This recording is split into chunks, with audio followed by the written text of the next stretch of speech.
오는 22일은 지소미아, 즉 한일 정보보호협정이 종료되는 날입니다. 이미 우리나라는 일본에 이것을 연장하지 않겠다는 방침을 통보했는데 최근에 정부 내에서 미묘한 기류 변화가 있습니다. 어제 서훈 국정원장의 발언이 사실상 정부 의견 아니냐는 해석도 나오고 있습니다. 이서준 기자입니다. 어제 서훈 국정원장은 국정감사에서 지소미아 복구 가능성을 배제할 수 없다고 했습니다. 한 외교안보 소식통은 서 원장 발언이 개인적 의견만은 아닐 것이라고 말했습니다. 또 다른 외교안보 전문가는 정부에서 지소미아 출구 전략을 모색하고 있다고도 말했습니다. 이미 지소미아를 종료하기로 결정했지만 실제 종료일인 22일 전에 변화가 있을 수도 있다는 분석입니다. 한 여권 관계자도 여당 내에서 일본과 관계 개선에 나서야 한다는 주화파 목소리가 전보다 커지고 있다고 전했습니다. 지소미아가 종료될 경우 한일 관계 경색이 장기화되기 십상이고 무엇보다 지소미아 종료를 반대하는 미국의 압박이 부담입니다. 하지만 청와대 공식 입장은 변함이 없습니다. 청와대 고위 관계자는 일본이 부당한 조치를 철회하면 지소미아 종료를 재검토할 수 있다는 입장을 유지하고 있다고 말했습니다. 실제 일본이 수출 제한 조치 등에서의 변화 움직임을 보이지 않는데 우리만 지소미아 종료를 번복하는 것도 쉽지 않다는 의견이 많습니다. 지소미아 종료일까지 남은 기간은 18일. 해법은 일본의 변화를 이끌어낼 대화입니다. 문재인 대통령은 아세안 관련 정상회의가 있던 태국을 떠나며 소셜미디어에 아베 총리와 대화의 시작이 될 수도 있는 의미 있는 만남을 가졌다고 썼습니다. 대화에 큰 의미를 부여한 겁니다. JTBC 이서준입니다. 그러나 일본 쪽의 입장은 다릅니다. 지소미아 연장 여부와 관련해서 일단 일본 정부는 한국의 현명한 대응을 요구한다고 밝혔습니다. 줄곧 주장해왔던 원론적인 입장을 그대로 유지한 것입니다. 어제 문재인 대통령과 아베 총리의 회동에 대해서도 10분 동안 얘기했다고 크게 평가하긴 어렵다면서 만남 자체의 의미를 깎아내리기도 했습니다. 이한길 기자입니다. 오늘 일본 정부 대변인격인 관방장관 기자회견에서 지소미아에 대한 질문이 나왔습니다.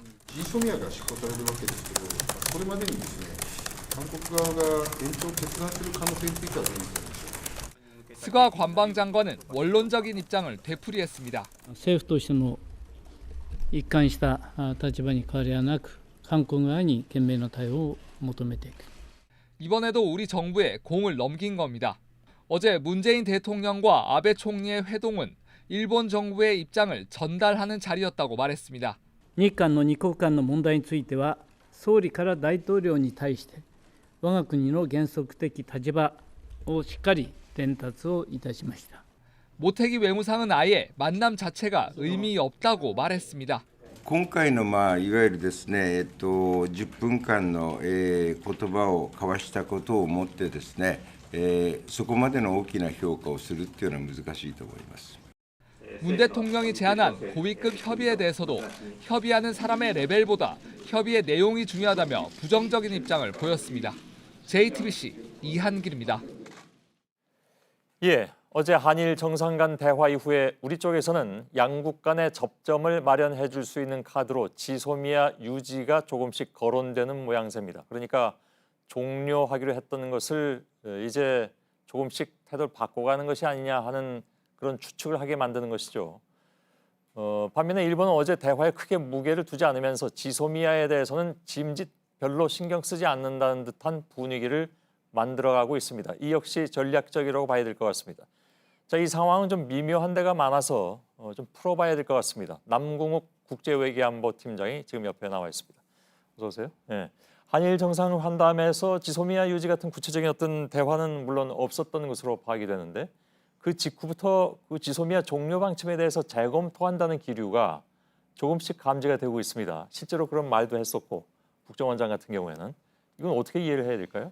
그러니까 어제 만남에서 문 대통령이 가능한 한 모든 대화의 길을 찾자 이런 방침을 밝혔고요. 그런 방침이 나오고 나니까 이전에 미국으로부터 지소미아 유지에 대한 압박을 계속 느껴왔던 우리 정부 내에서 그렇다면 지소미아 문제부터 좀 이제 재검토를 해야 될 게 아니냐 이런 식의 공감대가 형성됐다라고 보는 것이 적절한 시각으로 보입니다.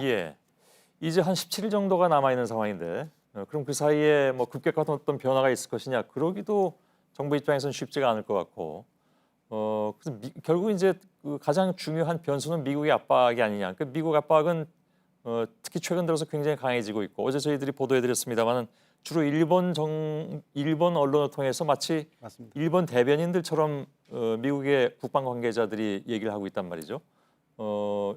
더 강해지겠죠, 그런 압박은. 예, 그렇습니다. 당장 그런 식으로 일본에 가서 이야기했었던 스틸웰 미국 국무부 차관보가 오늘 한국에 왔습니다. 예. 일본에서도 직전에 저 한국 정부를 굉장히 강하게 압박을 했었기 때문에 우리 정부에서 내일 강경화 장관 등 만나서 똑같은 이야기 반복할 걸로 보입니다. 예. 또 이에 앞서서 마크 네퍼 차관보거나 또 조지 푸영 주일 대리대사 같은 경우에도 정확히 똑같은 톤으로 한국 정부를 압박을 했거든요. 예. 그런데 한국 정부로서는 모두 중요한 대미 창구들입니다. 예. 그러다 보니까 한국 외교부 또 우리 외교 당국으로서는 부담감을 느낄 수밖에 없는 상황인 겁니다. 예. 근데 저희들이 기억하고 있습니다만은 지소미아 종료를 주도한 것으로 알려진 김현정 청와대 국가안보실 2차장. 또 다른 사람들도 마찬가지입니다만은 종료를 발표한 뒤에 미국 측에 우리 입장을 충분히 잘 설명했다. 마치 미국도 그것을 일정 부분 혹은 상당 부분 이해한 것으로 얘기를 했단 말이죠. 예, 직접 나와서 브리핑도 청와대에서 하고 했었는데요. 예. 그럼에도 불구하고 그 브리핑 직후부터도 기억하시겠습니다만 미국에서는 계속 일관되게 우려의 입장 그리고 지소미아는 필요하다는 입장을 발표한 바 있습니다. 예. 저 이후로도 계속해서 우리는 다양한 채널을 통해서 미국에 설명을 했겠습니다만 예. 그럼에도 불구하고 결과적으로 미국 정부가 크게 달라진 건 없다. 이렇게 평가할 수 있는 현재의 상황인 겁니다. 예. 미국이 역시 이 문제를 자신들의 국익 입장에서 철저하게 바라보고 있다. 뭐 이렇게밖에 해석이 안 될 것 같군요. 네, 그렇습니다. 사실 미국의 머릿속에는 한국과 일본의 다툼 이 자체보다는 그 위에 있는 중국과 러시아가 아시아 태평양 지역 내에서 영향력을 키우는 걸 어떻게 막을 것인가 이게 가장 큽니다. 예. 그리고 그걸 위해서라면 한미일 동맹이 굳건해야지 된다. 그리고 그 굳건함의 상징이 뭐냐? 바로 지소미아다. 이렇게 생각을 하고 있는 겁니다. 예. 그런 미국의 셈법이라고 할까요? 속내. 이런 발언에서 잘 나타납니다. 그러니까 지소미아가 결국 흔들리면 웃는 건 중국이나 러시아다. 예. 이 발언 속에 많은 함의가 담겨 있는 겁니다. 예. 사실 이 내용은 저희들이 그 사이에도 이제 몇 차례 보도는 해드린 바가 있습니다. 방금 얘기한 것은. 근데 결국 이제 일본의 입장에서는 역학 구도가 이러니까 자기들은 뭐 그렇게 크게 뭐 신경 안 쓴 척하면서도 미국 쪽에 힘을 빌려서 결국은 이것은 종료가 취소되도록 가져간다. 그러니까 상당히 좀 여유 있는 입장이 된 것으로 보이는군요. 예, 네 그렇습니다. 좀 상황에 따라서 달라졌는데요. 우리 정부가 종료를 하겠다 선언한 직후에는 일본이 굉장히 강하게 반발을 했습니다. 예. 그런데 최근 들어서는 뭐 없어도 괜찮다. 뭐 우리는 괜찮다. 별 문제 없다라고 무심한 척 여유까지 부리고 있는데요. 예. 잘 알려지진 않았습니다만 한일 외교부 국장급 협의가 계속 진행되고 있는데 예. 최근 들어서는 그 테이블 위에 일본에서 지소미아 문제를 꺼내서 올리지 않고 있다고 합니다. 아예 말을 안 꺼내고 있다 예, 그런 얘기인가요?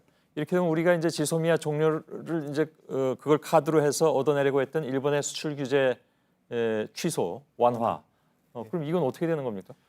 예, 그러다 보니까 이제 우리 외교력이 시험 무대에 올랐다 이런 분석이 나올 수밖에 없는 예. 상황인데요. 다시 좀 짚어드리자면 정리를 해드리자면 강제 동원 노동 문제에 대해서 우리 대법원이 배상을 하라 판결을 했는데 지당한 판결이었죠. 예. 거기에 대해서 일본이 괜히 꼬투리를 잡아서 한국에 대해서 수출 규제를 한 게 이번 사안 갈등의 본질입니다. 그렇죠. 그런데 한국 정부는 여기에 대해서 대응하기 위해서 수출 규제를 풀지 않으면 지소미아를 계속 끌어갈 수 없다라고 발표를 했던 건데 예. 그 이후로 사실 달라진 상황이 없습니다. 여기서 우리 정부가 미국의 압박 때문에 지소미아 문제를 재검토할 수밖에 없게 된다면 예. 그 얘기인즉슨 뒤집어서 일본으로서는 수출 규제 완화는 하나도 내어주지 않은 채 예. 자신들이 원하는 대로 쟁점을 다시 강제 노동 문제로, 강제 징용 문제로 끌어갈 수 있는 기회를 잡게 되는 결과가 되는 겁니다. 예. 그래서 어찌 보면 상황이 굉장히 좀 미미하고 좀 어려운 그런 상황일 수도 있는데 솔직하게 판단을 하자면 맞습니다. 미국은 계속 우리를 압박하고 일본 조금 더 물러서지 않는다면 우리 정부가 좀 난처한 입장이 되잖아요. 예, 그렇습니다. 그 어떤 출구가 있는 것인가 이걸 생각해 볼 수밖에 없지 않습니까? 예, 결국은 일본이 조금 움직여야지 모든 상황들이 돌아가기 때문에 예. 전문가들도 딱히 뾰족한 수를 내놓고 있지 못합니다. 다만 이제 앞으로 17일, 18일 정도가 남았고요. 그 예. 기간 동안에 우리가 정말 지소미아 문제를 재검토할 수밖에 없다면 그것을 미국을 향해서 지렛대로 삼아서 미국이 오히려 일본을 향해 좀 한국에 대한 수출 규제를 완화해라라고 압박할 수 있도록 하는 것이 그러니까 우리로서 할 수 우리는 있는 즉 미국 입장에서 우리는 한국을 압박해서 지소미아를 종료하지 않도록 할 테니까 당신들은 수출 규제를 좀 완화하는 것이 어떠냐? 예, 그렇습니다. 이른바 역압박을 할 수 있다면 예. 그것이 우리로서는 지금 제일 나은 수가 아니냐 이런 조언들이 나오고 있습니다. 예.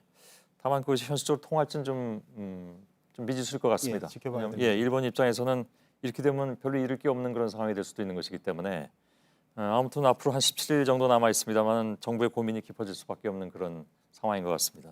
남궁옥 국제외교안보팀장이었습니다. 수고했습니다. 자, 이런 가운데 일본에선 또 G20 국회의장 회의에 참석차 방문한 문희상 의장이 일본 의장에게 면담을 거부당하고 사진 촬영에서도 구석으로 밀리면서 홀대 논란이 일었습니다. 또 오늘은 강연을 하러 와세다 대학을 갔는데 그 앞으로도 우익들이 몰려와서 방해를 했다고 하는군요. 현장에 나가 있는 윤서령 특파원 연결하겠습니다. 윤 특파원, 지금 있는 곳이 문 의장이 강연을 하는 와세다 대학 앞입니까? 네, 지금은 강연이 끝나서 조용합니다만 강연 시작 한두 시간 전부터 이곳 학교 주변을 우익 선전 차량에 몰려들었습니다. 차량들은 학교 주변을 돌면서 문 의장의 발언을 철회하라고 확성기를 틀어댔습니다. 학교로 들어올 수 있는 모든 골목을 일본 경찰들이 이 바리케이트로 쳤기 때문에 불상사는 없었습니다. 하지만 이 주변 사람들이 들었을 경우에 굉장히 기분이 나쁜 말투에 귀가 아플 정도로 큰 소리였습니다. 또 강연장 안에는 이 주한 일본 대사관 앞에 소녀상에 말뚝을 박았던 우익 인사 스즈키 노부유키가 모습을 드러내기도 했습니다. 예, 그 스즈키 노부유키는 뭡니까 강연장에서 방해를 하거나 그러진 않았나요? 네, 그런 일은 없었습니다만 이 참석자 가운데 소리를 한번 크게 질러는 정도의 해프닝은 있었다고 합니다. 아, 그런가요? 자, 어제는 문희상 의장이 일본 국회를 찾았는데 그때 홀대를 받았다라는 논란이 있지 않았습니까? 네, 문희상 의장은 G20 국회의장 회의에 참석하기 위해서 이곳을 찾은 겁니다.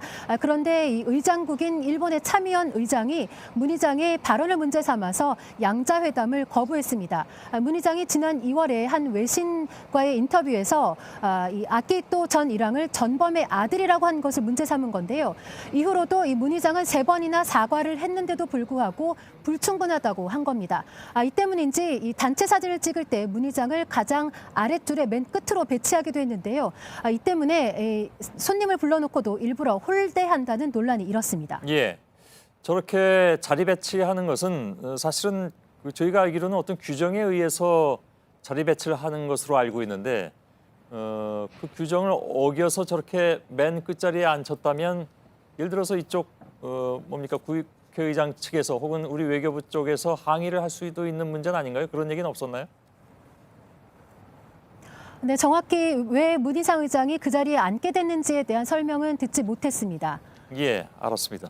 네, 때문에 어떤 항의가 있었는지에 대해서도 아직 확인은 되지 않고 있습니다. 예. 또 한 가지 중요한 것은 오늘 강연에서 문 의장이 나름 내놓은 해법입니다. 그러니까 강제동원 노동자 배상 문제에 대해서 해법을 내놨다고 하는데 그건 어떤 내용이었습니까? 네, 문희상 의장은 우리 정부가 제안했던 1+1 그러니까 한일 기업들이 배상 자금을 마련하자는 안에 대해서 근본적으로 원점에서 재검토해야 한다고 말을 했습니다. 그러면서 이 배상금과 직접적인 관련이 없더라도 한일 기업과 양국 국민들이 자발적으로 성금을 낼 수 있도록 참여하자 이렇게 제안했습니다. 그리고 여기에다가 박근혜 정부 때 위안부 합의를 통해서 받은 10억엔 가운데 남아있는 60억 원과 정부 재원도 합치자고 이야기를 했습니다. 그러니까 정리를 하자면 한일 기업의 1+1 그리고 양국 국민들의 성금 +1 여기에 한국 정부의 재원까지 1+1+1+ 알파라는 안을 제안을 한 겁니다. 예. 근데 그 해법이라는 것이 예를 들면 어떤 공감대를 가지고 하는 것인지 그렇지 않다면 자칫 해프닝으로 끝나버릴 수도 있단 말이죠. 특히 그런 해법을 던졌다고 하더라도 실효성의 문제 아니겠습니까? 네, 우선은 일본 측이 우리는 단 한 푼도 낼 수 없다면서 완강하게 거부를 하고 있는 상황입니다. 그리고 저희가 이 피해자 지원 단체들과도 접촉을 해봤는데요. 일단 무슨 방안인지 조금 더 파악을 해보겠다라고 하면서도 고민이 좀 부족한 것 같다라는 첫 평가를 내놨습니다. 예, 알겠습니다. 와세다 대학 앞에서 윤서령 특파원이 전해드렸습니다. 수고했습니다.